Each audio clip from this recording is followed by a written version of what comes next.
है बड़ी खबर हमारे वन इंडिया कड़क न्यूज़ के सहयोगी आदेश शर्मा जी से।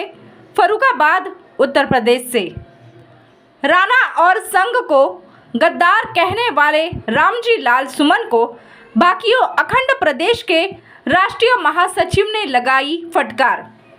फर्रुखाबाद के भारतीय किसान यूनियन अखंड प्रदेश के राष्ट्रीय महासचिव राजेश उर्फ बबलू दीक्षित ने आगरा सपा सांसद रामजी लाल सुमन को फटकार लगाते हुए कहा कि उनके द्वारा राणा और सांगा को जो गद्दार बताया है वह एक निंदनीय व्यक्ति है।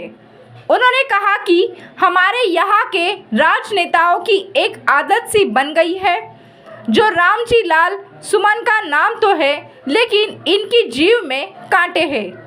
जिस योद्धा वीर शिरोमणि धर्म रक्षक हिंदू राष्ट्र रक्षक और जिसने 80 घावों को अपनी छाती पर झेला, एक हाथ कट गया, एक पैर कट गया, उसके बावजूद भी लड़ते रहे और धर्म व राष्ट्र की रक्षा के लिए अपने प्राणों की आहुति दे दी। ऐसे राष्ट्रभक्त के लिए गद्दार शब्द का प्रयोग किया है। मैं कड़े शब्दों में इसकी निंदा करता हूँ और ऐसे देशद्रोही लोगों के खिलाफ कानूनी कार्रवाई होनी चाहिए। जिनकी रगों में विदेशिया मुगलिया खून दौड़ रहा है वही ऐसी बात कर सकता है। रही बात धर्म की, तो सनातन धर्म हमेशा से रहा है और रहेगा, इससे कुछ नहीं होने वाला। सपा सुप्रीमो से कहना चाहूँगा कि ऐसे लोगों को पार्टी से तुरंत निष्कासित कर कार्यवाही करें, अन्यथा 2027 में इसका रिजल्ट देखने को मिलेगा। वह इस उम्मीद में ना रहे कि लोकसभा चुनाव में आपको उम्मीद से ज़्यादा सीटें मिले थी। इसका मतलब ये नहीं है कि आपका जनाधार बड़ा है। कारण स्पष्ट है कि केंद्र के द्वारा यशस्वी मुख्यमंत्री आदित्यनाथ को मुख्यमंत्री के पद से हटाए जाने की चर्चा पूरे प्रदेश में फैल गई थी, जिससे उत्तर प्रदेश की जनता आक्रोशित क्रोधित हो गई थी और उसने भारतीय जनता पार्टी को आईना दिखाने के लिए सपा को वोट कर दिया था। इसलिए सभी सीटें बड़ी हैं। इसका मतलब ये नहीं है कि जनाधार बड़ा है। जो लोग राजनेता है वह गलत टिप्पणी करते हैं, उनकी वजह से ही पार्टी का जनाधार भी कम हुआ है। इन्हीं के ऊपर एक शेर है जो बिल्कुल सटीक बैठता है, बर्बाद गुलिस्ता करने को बस एक ही उल्लू काफ़ी है। उस पार्टी की हालत क्या होगी, हर शाख पे उल्लू बैठा है। हिंदू धर्म को टारगेट करने वाले अपनी औकात में रहे और अपनी जुबान में लगाम दे। यदि हिंदू धर्म को टारगेट किया तो अब हिंदू जाग गया है, अब मुंह तोड़ जवाब देगा, इलेक्शन और घर में जाकर भी देगा। राजेश कुमार बबलू दीक्षित, राष्ट्रीय प्रमुख महासचिव भारतीय किसान यूनियन अखंड प्रदेश फर्रुखाबाद। दीक्षित जी, अभी सपा सांसद रामलाल जी सुमन के द्वारा अभी राणा सांगा के ऊपर जो शब्द कहे गए थे, उस बारे में आप क्या कहेंगे? देखिए, ऐसा है कि सच कहते हैं तो ऐप खुले जाते हैं और चुप रहते हैं तो अरमान ढले जाते हैं। हमारी कुछ राजनीतिक पार्टियों के राजनेताओं की ये आदत बन गई है कि हिंदू धर्म को टारगेट करना, देशभक्तों को टारगेट करना, हमारे धार्मिक स्थलों को टारगेट करना, हमारे धार्मिक कार्यक्रमों को टारगेट करना। कारण इनकी एक आदत सी बन गई है। ये एकदम सरासर गलत है।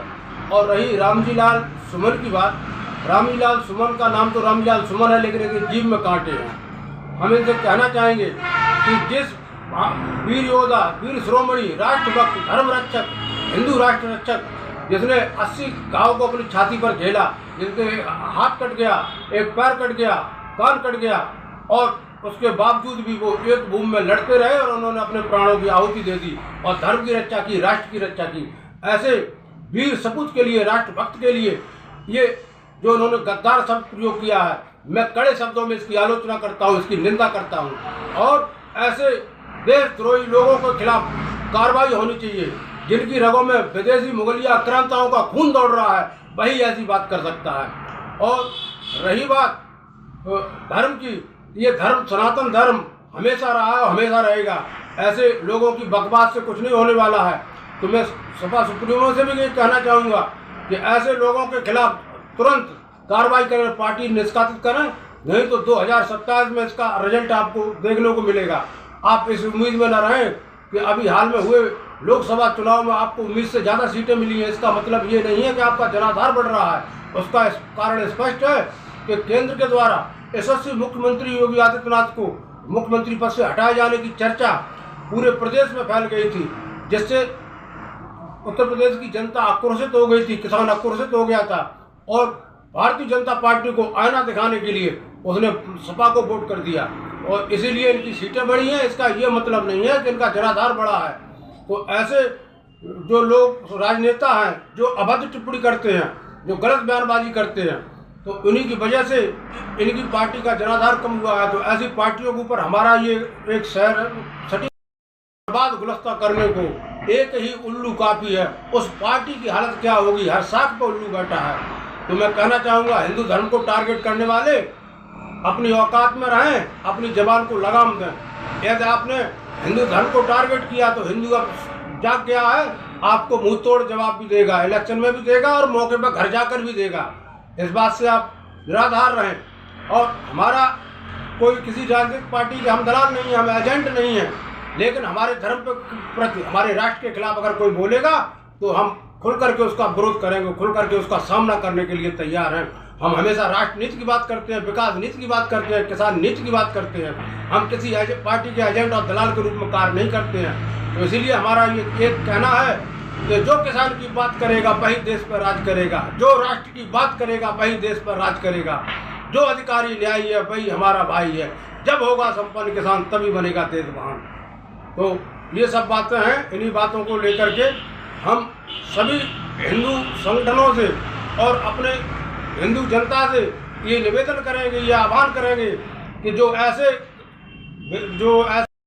द्रोही लोग हैं, आने वाले 2027 में वोट के रूप में उन्हें उसका उचित जवाब मिल जाना चाहिए। जय हिंद, जय भारत, भारत माता की जय। देश दुनिया की खबरों के लिए जुड़े रहिए वन इंडिया कड़क न्यूज के साथ। धन्यवाद।